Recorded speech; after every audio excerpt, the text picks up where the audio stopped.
महसूल मंत्री चंद्रशेखर बावनकुळे यांनी आज जिल्ह्यातील खारतळेगाव येथे शेतकऱ्यांच्या बांधावर जाऊन पांदण रस्त्यांची पाहणी केली। यावेळी त्यांनी केलेल्या वक्तव्याने राजकीय आणि सामाजिक वर्तुळात मोठी चर्चा रंगली आहे।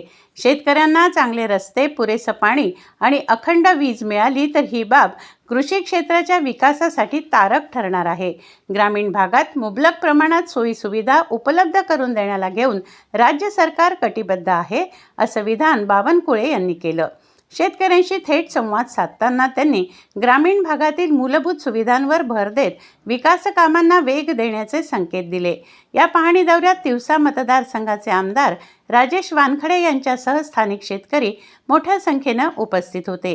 बावनकुळेंच्या या वक्तव्याने त्यांनी अमरावती जिल्हा पालकमंत्री पदाची जबाबदारी सांभाळल्यानंतर त्यांनी शहरी व ग्रामीण भागात थेट संवाद, थेट संपर्क या कार्यशैलीतून आपल्या कार्यकौशल्याचा परिचय देत स्थानिक लोकप्रतिनिधी, नागरिक व प्रशासनाला सोबत घेऊन जिल्ह्याचा संपूर्ण विकास करण्यासाठी सर्वांनी आपापसात समन्वय राखून शहर व ग्रामविकासाचं स्वप्न साकारण्याचा मनोदय त्यांनी व्यक्त केला।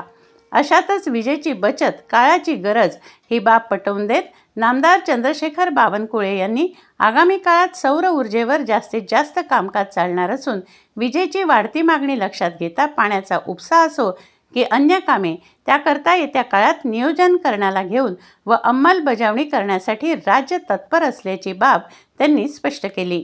या दरम्यान त्यांनी ग्रामस्थ, स्थानिक शेतकऱ्यांसोबत संवाद साधून त्यांच्या समस्यासुद्धा जाणून घेतल्या। विकास कामांना गती देण्यासाठी राज्य सरकार कटिबद्ध असल्याचं पण त्यांनी यावेळी सांगितलं। मुख्यमंत्री बळीराजा पांदण रस्ते योजनेमध्ये शेतकऱ्याचे रस्ते आता बांधकाम सुरू झाले आहेत।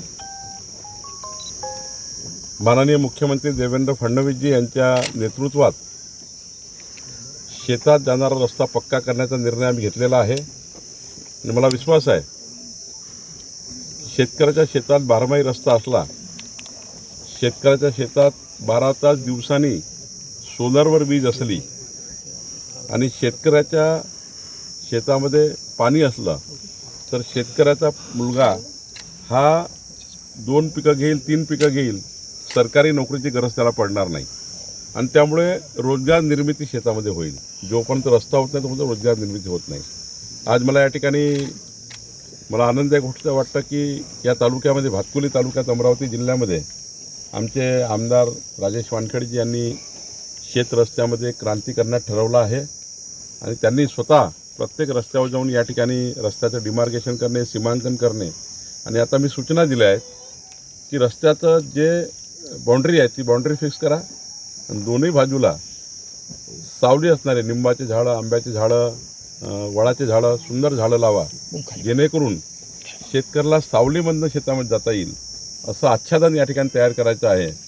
मला विश्वास आहे की मुख्यमंत्री बळीराजा पांदण रस्ते योजनेमध्ये या महाराष्ट्राला पुढच्या 5 वर्षामध्ये जास्तीत जास्त शेतकऱ्याला रस्ता मिळेल अशी आमची भूमिका आहे।